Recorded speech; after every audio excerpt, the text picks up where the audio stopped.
పశ్చిమాసియాలో ఉద్రిక్త పరిస్థితుల నేపథ్యంలో ప్రధాని మోడీ కీలక సమావేశం నిర్వహిస్తున్నారు.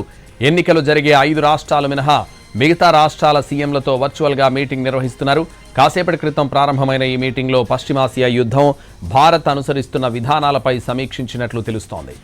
అలాగే రాష్ట్రాల సన్నద్ధత, ఇంధన భద్రతతో పాటు గ్యాస్, పెట్రోల్ కొరత తీసుకోవాల్సిన చర్యలపై సీఎంలతో సమీక్ష నిర్వహించినట్టు తెలుస్తోంది.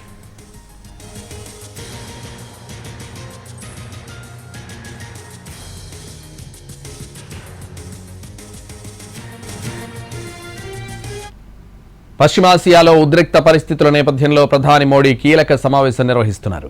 ఎన్నికలు జరిగే 5 రాష్ట్రాలు మినహా మిగతా రాష్ట్రాల సీఎంలతో వర్చువల్గా మీటింగ్ నిర్వహిస్తున్నారు. కాసేపటి క్రితం ప్రారంభమైన ఈ మీటింగ్లో పశ్చిమాసియా యుద్ధం, భారత్ అనుసరిస్తున్న విధానాలపై సమీక్షించినట్లు తెలుస్తోంది. ఇదే విషయానికి సంబంధించి మరింత సమాచారం మా ప్రతినిధి రాజు ఢిల్లీ నుంచి లైవ్లో అందిస్తారు. రాజు. సంతోష్, ఒక కీలక సమావేశం జరుగుతుందని చెప్పుకోవచ్చు. భారత ప్రధాని నరేంద్ర మోడీ రాష్ట్రాల ముఖ్యమంత్రులతో ప్రత్యేకంగా వర్చువల్ గా అంటే వీడియో కాన్ఫరెన్స్ ద్వారా ప్రస్తుతం సమావేశం నిర్వహిస్తున్నారు. కొద్దిసేపటి క్రితమే ప్రారంభమైనటువంటి ఈ సమావేశంలో పశ్చిమాసియాలో నెలకొన్నటువంటి పరిస్థితుల ప్రభావం భారతదేశం పైన ఎలా ఉంది, దాన్ని ఎదుర్కొనేందుకు భారత్ అవలంబిస్తున్న విధానాలు ఏంటి అనే దాని మీద కీలకంగా చర్చ.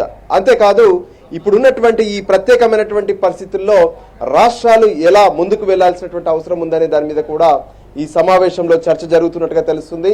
మొదట అంటే ఇప్పటి వరకు దాదాపు నెల రోజులుగా ఏ విధంగానైతే ఇరాన్ పైన ఇజ్రాయెల్, అమెరికా సంయుక్త దాడులు, ఆ తర్వాత నెలకొన్నటువంటి ప్రత్యేకమైనటువంటి పరిస్థితులు అంటే పశ్చిమాసియాలో ఉన్నటువంటి గల్ఫ్ దేశాలు ఏవైతే ఉన్నాయో దాదాపు 12 దేశాల పైన ఇరాన్ దాడులు చేస్తూనే ఉంది. అక్కడ ఉన్నటువంటి అమెరికాకు సంబంధించినటువంటి మిలిటరీ స్థావరాలు, దాంతోపాటు ఏవైతే ఆయిల్ రిఫైనరీకి సంబంధించినటువంటి ప్లేసెస్తో పాటు ఎయిర్పోర్ట్ల పైన కూడా దాడులు జరిగినటువంటి పరిస్థితి ఉంది. ఈ నేపథ్యంలో భారత్కు రావాల్సినటువంటి ఏవైతే నౌకలు ఉన్నాయో అక్కడ నుంచి తీసుకురావాల్సినటువంటి ఎల్పిజి, చమురుకు సంబంధించినటువంటి నౌకలు కూడా మొదట ఆగిపోయాయి. సో వారం రోజుల నుంచి ఆ నౌకలు కూడా కంటిన్యూగా వస్తున్నటువంటి పరిస్థితి ఉంది. అయినప్పటికీ కూడా ఇటువంటి ప్రత్యేక పరిస్థితులు తలెత్తినప్పుడు దేశం ఏ విధంగా ముందుకెళ్లాల్సినటువంటి అవసరం ఉంది. ఒక కేంద్ర ప్రభుత్వమే కాదు, రాష్ట్ర ప్రభుత్వాలు అంటే టీమ్ ఇండియా స్పిరిట్తో ముందుకెళ్లాల్సినటువంటి అవసరం ఉందని చెప్పి 3 రోజుల క్రితం ప్రత్యేకంగా పార్లమెంట్లో ప్రధాని ప్రసంగంలో కూడా స్పష్టమైనటువంటి సంకేతాలు ఇచ్చారు. దానికి అనుగుణంగా వివిధ దేశాల్లో అంటే గల్ఫ్లో ఉన్నటువంటి ఎవరైతే భారతీయులు ఉన్నారో వాళ్ళందరినీ సురక్షితంగా వెనక్కి తీసుకురావడం, అదే సమయంలో ఏవైతే అంటే ఆయా దేశాల నుంచి దిగుమతి చేసుకుంటున్నటువంటి ఎల్పిజి కావచ్చు, దాంతోపాటు పెట్రోల్, డీజిల్కి సంబంధించినటువంటి చమురు, మరోవైపు పెట్రో రసాయనాలు, కొన్ని మెడిసిన్స్, ఇంకోవైపు ఎరువులు. సో వీటన్నిటినీ వివిధ దేశాల నుంచి అంటే ప్రస్తుతం ఉన్నటువంటి గల్ఫ్ దేశాల నుంచి కాకుండా ఇతర దేశాల నుంచి కూడా భారత్కు దిగుమతి చేసుకోవాల్సినటువంటి పరిస్థితులు ఏర్పడ్డాయి.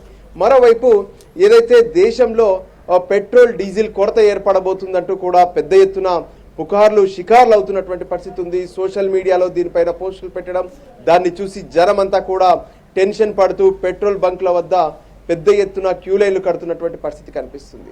సో వీటన్నిటినీ కూడా నివారించాలంటే కేంద్ర రాష్ట్ర ప్రభుత్వాలు సంయుక్తంగా ప్రస్తుతం ఉన్నటువంటి పరిస్థితులను ఎదుర్కోవాల్సినటువంటి అవసరం ఉంది.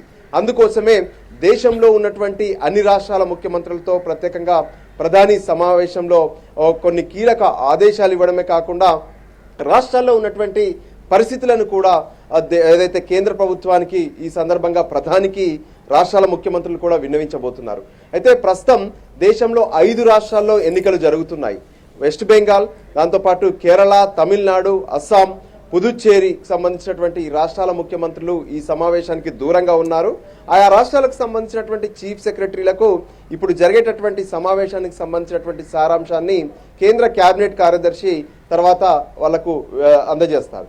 సో ఓవరాల్గా కూడా ప్రస్తుతం ఉన్నటువంటి ఈ ప్రత్యేక పరిస్థితుల్లో దేశాన్ని ఏ విధంగా ముందుకు నడపాలి, దేశంలో ఎదుర్కొంటున్నటువంటి ఈ సమస్యలను ఎలా పరిష్కరించుకోవాలనేదే కీలకంగా కనిపిస్తుంది. అంతేకాదు రాష్ట్రాలు కూడా కొన్ని ప్లాన్ చేసుకుంటున్నాయి. అంటే మనం చూసాము ఏ విధంగానైతే నిన్న అర్ధరాత్రి కేంద్రం తీసుకున్నటువంటి నిర్ణయం, వివిధ ఆయిల్ కంపెనీలు పెట్రోల్, డీజిల్ని ఇతర దేశాల నుంచి తీసుకురావడంతో వాళ్ళకు కొంత భారంగా మారుతుంది.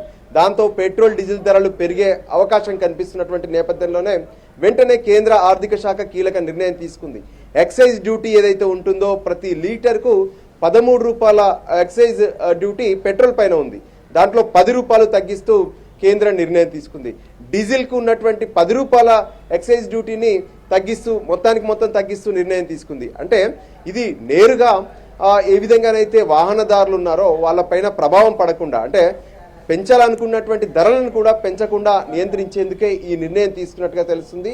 ఎందుకంటే ఒకసారి పెట్రోల్ డీజిల్ ధరలు గనక దేశంలో పెరిగితే దాని ప్రభావం ఎన్నో రంగాలపైన పడుతుంది. ముఖ్యంగా నిత్యావసర వస్తువుల ధర నుంచి మొదలుకుంటే ఇతర అంశాలపైన కూడా ఆ ప్రభావం పడుతుంది. సో పెట్రోల్ డీజిల్ ధరలను నియంత్రించడం ఒకటైతే, ఎల్పిజి సమస్య అనేది దేశవ్యాప్తంగా పలు రాష్ట్రాల్లో తీవ్రంగా కనిపిస్తూనే ఉంది. అయితే డొమెస్టిక్కి సంబంధించినటువంటి విషయంలో ఎటువంటి ఇబ్బంది లేకుండా ప్రాధాన్యతగానే ఎల్పిజిని సరఫరా చేస్తున్నామని చెప్పి కేంద్రం చెప్తున్నా కూడా ఎన్నో ప్లేసుల్లో ఇప్పటికే పెద్ద ఎత్తున సిలిండర్లను పట్టుకొని రోజుల కొద్దీ ఎదురు చూస్తున్నటువంటి జనాలు కూడా కనిపిస్తున్నారు. సో వాళ్ళందరినీ ఏ విధంగా సరైనటువంటి సమాచారం ఇవ్వాలి, ఎల్పిజికి సంబంధించినటువంటి సరఫరా విషయంలో కూడా కేంద్రం ఈరోజు కీలక నిర్ణయం తీసుకుంది. ఏ విధంగానైతే ఇప్పటి వరకు నెలకొన్నటువంటి పరిస్థితుల్లో కమర్షియల్ గ్యాస్కు కొంత ప్రాధాన్యత తగ్గించారు. కానీ ఈ రోజు నుంచి ఓవరాల్గా డిమాండ్ ఉన్నటువంటి దానిలో 70% వరకు కమర్షియల్ గ్యాస్ను కూడా సరఫరా చేస్తామనే విషయాన్ని కేంద్రం స్పష్టం చేస్తూ రాష్ట్రాలకు లేఖ రాశారు. సో ఈ పరిస్థితుల్లో మరోవైపు జనాల్లో ఒక కొత్త చర్చ మొదలైంది. అంటే లాక్డౌన్ పెట్టబోతుంది కేంద్రం, అందుకోసమే ముఖ్యమంత్రులతో సమావేశం అంటూ కూడా సోషల్ మీడియాలో పుకార్లు జరుగుతున్నాయి. దీన్ని కూడా కేంద్రం ఖండించింది. సో ఎటువంటి లాక్డౌన్లు లేవు. అంతేకాదు పశ్చిమాసియాలో నెలకొన్నటువంటి పరిస్థితుల నేపథ్యంలో ఏ విధంగా దేశాన్ని ముందుకు తీసుకెళ్లాల్సిన అవసరం ఉంది, తలెత్తేటటువంటి సమస్యలను ఎలా పరిష్కరించుకోవాలనే దాని మీద మాత్రమే ఈరోజు సమావేశం అనే విషయాన్ని కూడా స్పష్టం చేశారు. కొద్దిసేపటి క్రితం పార్లమెంట్లో సైతం ఇదే అంశంపైన కేంద్ర మంత్రులు స్పష్టత ఇచ్చినటువంటి పరిస్థితి కూడా కనిపించింది. ఇక మరోవైపు రానున్నటువంటి వేసవిని ఎదుర్కొనేందుకు ఎలా సిద్ధం అవ్వాలి అంటే, ప్రస్తుతం నెలకొన్నటువంటి ప్రత్యేక పరిస్థితుల నేపథ్యంలో ఖచ్చితంగా ఈసారి విద్యుత్ వినియోగం పెరిగే అవకాశం కనిపిస్తుంది. ఎందుకంటే కొంతమంది ఎల్పిజిని పక్కన పెట్టి ఇక ఎలక్ట్రిక్ స్టవ్ల వినియోగం కూడా మొదలు పెట్టారు. దానికి అనుగుణంగా పెరుగుతున్నటువంటి డిమాండ్ నేపథ్యంలో ఖచ్చితంగా విద్యుత్ ఉత్పత్తి అవసరం పడే అవకాశం ఉంది. అందుకోసం థర్మల్ పవర్ ప్రాజెక్ట్స్ ఏవైతే ఉన్నాయో అక్కడ సరిపడా బొగ్గు నిల్వలను ఉంచాలని చెప్పి కూడా ఇప్పటికే ప్రధానమంత్రి స్పష్టమైనటువంటి ఆదేశాలు ఇచ్చారు. దానికి అనుగుణంగా వాళ్ళన్నీ కూడా సిద్ధం చేసుకున్నటువంటి పరిస్థితులు కనిపిస్తున్నాయి.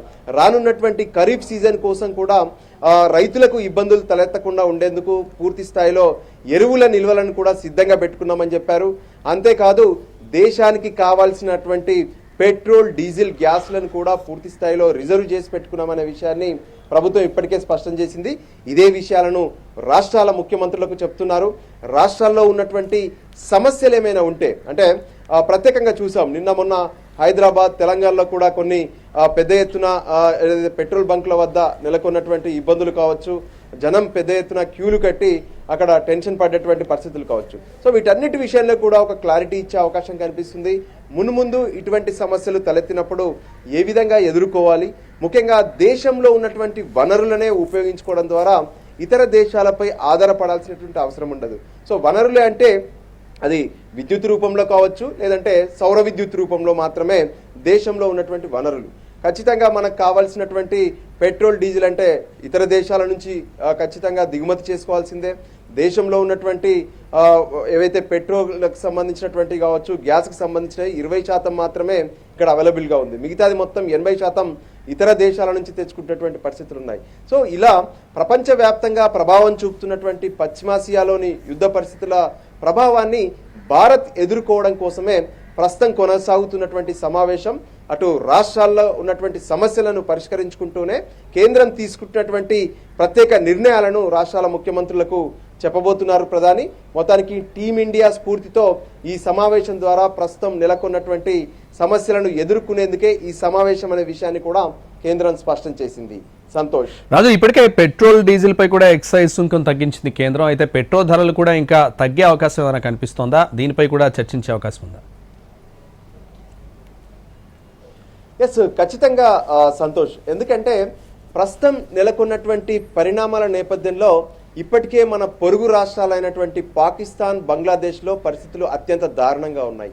పాకిస్తాన్లోనైతే లీటర్ పెట్రోల్ ధర 300 రూపాయలకు చేరుకుంది. ఇక డీజిల్ ధర కూడా అదే స్థాయిలో రెట్టింపైనటువంటి పరిస్థితులు కనిపిస్తున్నాయి. అంటే ఇతర దేశాల్లో పెట్రోల్ ధరలు పెరుగుతున్నటువంటి పరిస్థితులు ఉన్నాయి, కానీ భారతదేశంలో ప్రస్తుతం ఉన్నటువంటి పెట్రోల్ రేట్స్ ఏవైతే ఉన్నాయో ఆ రేట్లను కంటిన్యూ చేయాలంటే ఎవరైతే ఆయిల్ కంపెనీలు ఉన్నాయో, అంటే ఇప్పుడు గల్ఫ్ దేశాల నుంచి రెగ్యులర్గా రావాల్సినటువంటి చమురు ఇక్కడ భారత్కు రీచ్ కాకపోవడం, ఇతర దేశాల నుంచి మళ్ళీ అదనంగా వెచ్చించి తెప్పించుకునేటువంటి పరిస్థితులు కూడా కనిపిస్తున్నాయి. దాంతో ఆయిల్ కంపెనీల మీద ఈ ఎక్సైజ్ డ్యూటీ అంటే దానికంటే ఎక్కువగా వాళ్ళు పే చేసినటువంటి పరిస్థితుల్లో వాళ్ళు పెట్రోల్ ధరలను పెంచే అవకాశం ఉంది. కానీ వాళ్ళు పెంచకుండా ఉండేందుకే కేంద్రం కీలక నిర్ణయం తీసుకుంది. సో ప్రస్తుతం ఉన్నటువంటి ధరలు కొనసాగించాలి, అవసరమైతే ఆ ధరలను తగ్గించాలి. ఎందుకంటే ఆయా రాష్ట్రాల్లో ఉన్నటువంటి ప్రత్యేకమైనటువంటి వ్యాట్ సంబంధించినటువంటి ఏదైతే ట్యాక్సులు కావచ్చు, ఇతర ట్యాక్సులు వాటన్నిటిని కూడా రాష్ట్రాలకు అనుగుణంగా అది జరిగే అవకాశం ఉంది. కానీ ఓవరాల్గా మాత్రం ఆయిల్ కంపెనీలు ప్రస్తుతం పెట్రోల్ ధరలను డీజిల్ ధరలను పెంచకుండా ఉండేందుకే ఎక్సైజ్కి సంబంధించినటువంటి డ్యూటీని మొత్తం కూడా తగ్గిస్తున్నామనే విషయాన్ని కేంద్రం స్పష్టం చేసింది. అందులో భాగంగా పెట్రోల్ పైన మొత్తం 13 రూపాయలు ఒక లీటర్కు వసూలు చేస్తుంది కేంద్రం ఎక్సైజ్ డ్యూటీని. దాన్ని 10 రూపాయలు తగ్గించి 3 రూపాయల వరకు మాత్రమే ఇప్పుడు వసూలు చేస్తామన్న విషయాన్ని స్పష్టం చేశారు. ఇక డీజిల్ పైన ఉన్నటువంటి 10 రూపాయల ఎక్సైజ్ డ్యూటీని ఆ మొత్తం తీసేశారు. అంటే డీజిల్ పైన ఏ ఆయిల్ కంపెనీ కూడా ఎక్సైజ్ డ్యూటీని పే చేయాల్సినటువంటి అవసరం లేదు కేంద్రానికి. దాని ద్వారా వాళ్ళు బయట దేశాల నుంచి తీసుకొస్తున్నటువంటి ఏదైతే దిగుమతులు ఉన్నాయో వాటి విషయంలో వాళ్ళు పే చేస్తున్నటువంటి అధిక ధరలకు ఇక్కడ వాహనదారుల పైన కానీ భారతదేశంలో ఉన్నటువంటి ప్రజలపైన కానీ వేయడానికి వీలు లేకుండానే కేంద్రం ఈ నిర్ణయం తీసుకుంది. పెట్రోల్ ధరలు తగ్గకపోయినప్పటికీ పెరిగే అవకాశం మాత్రం ఉండదనే విషయాన్ని కేంద్రం స్పష్టం చేసింది. ఈ విషయాలను కూడా ప్రస్తుతం జరుగుతున్నటువంటి వర్చువల్ సమావేశంలో ప్రధానమంత్రి ముఖ్యమంత్రులతో కూడా మాట్లాడే అవకాశం స్పష్టంగా కనిపిస్తుంది. సంతోష్, రాజు, ఎలాంటి పరిస్థితినైనా ఎదుర్కొనేందుకు తమ దగ్గర ఉన్న ప్రణాళికలపై రాష్ట్రాల సీఎంలు ప్రధానికి డీటెయిల్డ్ ప్లాన్ ఇచ్చినట్టు తెలుస్తోంది. దీనికి సంబంధించిన అప్డేట్స్ ఏంటి? ఎస్, ఖచ్చితంగా ఏ విధంగానైతే ప్రస్తుతం నెలకొన్నటువంటి ప్రత్యేక పరిస్థితుల్లో ఈ రిజర్వ్స్ అన్ని కూడా అంటే గ్యాస్కు సంబంధించినటువంటి రిజర్వ్ కావచ్చు, పెట్రోల్ డీజిల్కి సంబంధించినటువంటి రిజర్వ్స్ ఎక్కడ కూడా రాష్ట్రాలు నిల్వ ఉంచుకోవడానికి పెద్ద ఎత్తున స్పేస్ ఉండదు. అది కేంద్రం మాత్రమే పోర్ట్స్ ఏవైతే ఉన్నాయో ముంబై పోర్ట్ కావచ్చు, గుజరాత్ పోర్టు, దాంతోపాటు ఏదైతే తమిళనాడులో ఉన్నటువంటి పోర్ట్స్ వీటి దగ్గర మాత్రమే రిజర్వ్ చేస్తున్నటువంటి పరిస్థితులు ఉన్నాయి. అది కేంద్రం స్పష్టం చేసింది. తమ వద్ద ఉన్నటువంటి రిజర్వ్స్ భారతదేశానికి ఎటువంటి ఇబ్బంది లేకుండా జరిగే అవకాశం కనిపిస్తుందని. ఇక రాష్ట్రాల విషయానికి వస్తే రానున్నటువంటి ఖరీఫ్ సీజన్కు ఏ రాష్ట్రానికి ఎంత మేర ఎరువులు అవసరం అనేది గతంలో మనం చూసాము. కొంత ఎరువుల ఇబ్బంది తలెత్తడంతో వివిధ అంటే ప్రత్యేకంగా తెలుగు రాష్ట్రాల్లో కొరతతో జనమంతా కూడా ఇబ్బందులు పడ్డారు. సో ఆ పరిస్థితులు ఇప్పుడు మళ్ళీ తలెత్తకుండా ఉండాలంటే రాష్ట్రాలకు కావాల్సినటువంటి ఎరువులు ఎంత మేరకు అవసరం అనే ఒక రిపోర్ట్ను కూడా కేంద్రానికి ఇచ్చే అవకాశం కనిపిస్తుంది. ఎందుకంటే ఖరీఫ్ సీజన్ చాలా కీలకమైంది. ఎరువులు వేసేటటువంటి సమయంలో సమృద్ధిగా ఎరువులు ఉంటేనే రైతు తన పంటను పండించుకోగలుగుతారు. అంటే ఈ యుద్ధ ప్రభావం ఏదైతే ఉందో యుద్ధ ప్రభావం రాష్ట్రాలపైన పడొద్దు, అదే సమయంలో రైతులపైన కూడా పడొద్దు అనేది కేంద్రం ఆలోచన. దానికి అనుగుణంగానే ఇప్పుడు రాష్ట్రాలు ప్రత్యేకంగా ఒక రిపోర్ట్ను కేంద్రానికి ఇవ్వబోతున్నారు. ఇక పెట్రోల్ డీజిల్కి సంబంధించినటువంటి విషయంలో కూడా ఎందుకు అక్కడక్కడ నో స్టాక్ బోర్డ్స్ అనేవి వస్తున్నాయి. దీనికి సంబంధించి ఇప్పటికే సివిల్ సప్లైకి సంబంధించినటువంటి కమిషనర్లు, మంత్రులు రాష్ట్రాల్లో అన్ని పరిస్థితులను సమీక్ష నిర్వహించారు. సో ఆ డీటెయిల్స్ని కూడా కేంద్రానికి ఇచ్చే అవకాశం కనిపిస్తుంది. మరోపక్క ఏ రాష్ట్రాలు ఉన్నాయో ఆ రాష్ట్రాల నుంచి చాలామంది అటు గల్ఫ్ దేశాల్లో సెటిల్ అయినటువంటి వాళ్ళు ఉన్నారు, కొంతమంది టూరిజం కోసం వెళ్ళినటువంటి వాళ్ళు కూడా ఉన్నారు, కొంతమంది ఇంకా వెనక్కి తిరిగి రాలేదు. సో వాళ్ళను వెనక్కి తీసుకొచ్చేందుకు కూడా తమ వద్ద ఉన్నటువంటి డాటాను అంటే గత నెల రోజులుగా రాష్ట్రాలు ఏ విధంగానైతే 24/7కి సంబంధించినటువంటి కాల్ సెంటర్స్ నిర్వహిస్తున్నారు. దానికి అనుగుణంగా ఎక్కడైతే ఎయిర్ స్పేస్ ఓపెన్ చేశారో గగనతలాన్ని ఓపెన్ చేసినటువంటి ప్రాంతం నుంచి కొంతమంది వెనక్కి వచ్చేశారు. దానికి సంబంధించి దాదాపు 4 లక్షల మంది గల్ఫ్ దేశాల నుంచి వెనక్కి వచ్చారని చెప్పి స్వయంగా ప్రధానమంత్రి పార్లమెంట్లోనే స్పష్టం చేశారు. సో మిగతా చాలా మంది కూడా ఆయా దేశాల్లో ఉన్నారు. ఇరాన్, ఇరాక్తో పాటు ఇజ్రాయెల్లో కూడా ఎంతో మంది భారతీయులు ఉన్నటువంటి పరిస్థితి ఉంది. అది వివిధ రాష్ట్రాలకు సంబంధించినటువంటి భారతీయులు ప్రజలే. సో దానికి సంబంధించినటువంటి డాటాను కూడా సెంట్రల్కి ఇస్తూ ఉన్నారు. ఇక మరోపక్క ఖచ్చితంగా రాష్ట్రాల్లో ఉన్నటువంటి ఇబ్బందులు ఏవైతే ఉన్నాయో పెట్రోల్ డీజిల్కి సంబంధించినటువంటి ఇబ్బందుల నేపథ్యంలో వాటికి సరిపడా వాటిని సరఫరా చేయడం పైన కూడా తమ వద్ద ఉన్నటువంటి డిమాండ్ ఏంటి అనే విషయాన్ని చెప్తారు. మరోవైపు రానున్నటువంటి వేసవి కాలానికి విద్యుత్కు సంబంధించినటువంటి విషయంలో కూడా వాళ్ళ డిమాండ్ను కేంద్రానికి చెప్పే అవకాశం కనిపిస్తుంది. ఇంకోవైపు ఎల్పిజి అనేది చాలా కీలకంగా మారుతున్నటువంటి పరిస్థితి కనిపిస్తుంది. ఎందుకంటే ఎల్పిజి డొమెస్టిక్కే ప్రాధాన్యతనిస్తున్నామని చెప్పి ఇప్పటికే కేంద్రం స్పష్టం చేసినప్పటికీ కూడా చాలా చోట్ల డొమెస్టిక్ అంటే ఇళ్లలో ఉపయోగించేటటువంటి సిలిండర్ల కోసం కూడా జనం ఇబ్బందులు పడుతున్నటువంటి పరిస్థితులు స్పష్టంగా ఉన్నాయి. సో వాటిని ఎలా అధిగమించాలి, తమ రాష్ట్రానికి కావాల్సినటువంటి అధికంగా ఏమైనా ఎల్పిజి అవసరం అనే దాని మీద ఒకటి. మరోవైపు కమర్షియల్ సిలిండర్లను నిలిపివేయడం ద్వారా ఎంతో మంది ఇబ్బందులు పడ్డారు. ఇప్పటికే వలస కార్మికులు ఎందరో ఉపాధి లేక ఇబ్బందులు పడుతున్నారు. హోటల్స్ క్లోజ్ అవుతున్నాయి, కొన్ని పరిశ్రమలు క్లోజ్ అవుతున్నటువంటి పరిస్థితులు ఉన్నాయి.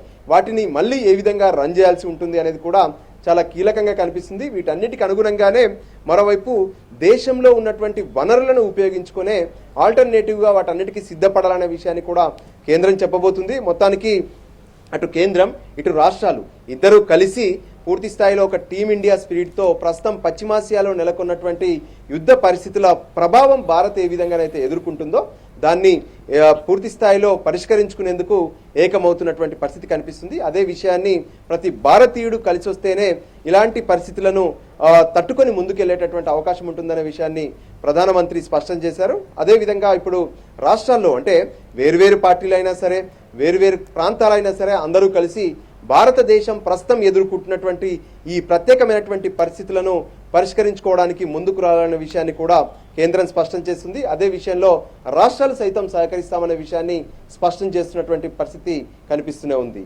Santosh. Right, thank you Raju.